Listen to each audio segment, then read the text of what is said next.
halda olmağı deyil. Binadakı mənzillər 2008-ci ildə sənədlərlə təmin olunmalıydı.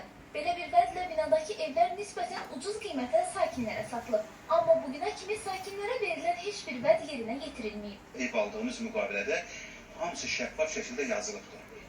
Hüquqça ilə təmin olunacaqsınız, lift qəşəng olacaq, nə bilim, hər şəraiti olmalıdır. Yəni bu müqavilədə göstərir, 12 ildir, 13 ildir, biz bu vəziyyətdəyik. Nə arayış ala bilmirik, dokument olanda arayış istəyirlər, yoxdur.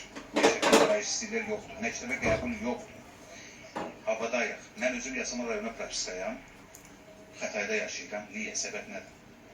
Öz evinizə qeydiyyat olunur. Bəli, ola bilmirəm. Mənim uşağım 1-ci sinifdir, mən uşağımı burada məktəbə qoya bilmirəm. 5 aydır buranın sakiniyəm. 5 ayda bir neçə dəfə özüm, həyat yoldaşım, qızım liftə qalmışıq. Siz 5 ay öncə bax bu binanın mənzili alarkən sizə nəsə vəd verdilər. Siz sənəd tələb eləmədinizmi onlardan? Vallahi sənəd tələb eləndə elə sənəd də bugün, sabah həmişə olduğu kimi də. 2022-ci ildir. Heç mən bir sənəd əlimə almamışam. Bütün pullar mən tərəfdən 2009-cu ildən axıracan ödənilmişdir.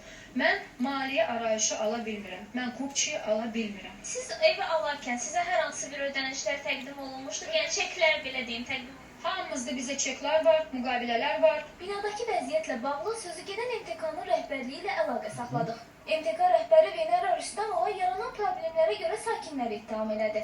Mənzillərə indiyədək sənəd verilməməsinə gəlincə isə bu məsələdə də sakinlərin köməyinə ehtiyac olduğunu bildirdi. Lifti də qıran özləri oldu.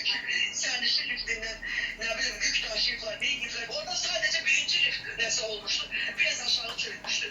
O bir liftləri dava çıxardıblar ki, Fövqəladə Hallar Nazirliyindən gələrək. Bu liftləri bağlayın. Çıxarış lazım olan belə dava ilə çıxarış olmur. Mən onlara əlli dəfə təklif elədim ki, gəlin ələləşə verək, bu işləri görək, öhdəsindən gələk. Məsələ ilə bağlı Xətai rayon İcra Hakimiyyətinə müraciət etdik. Mövzudan agah olsalar da suallarımız cavabsız qaldı.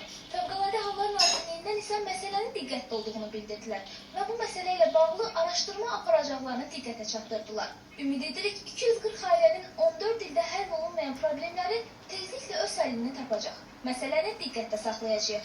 Aytaç Babayeva, Samir Göylərli, ATV Xəbər.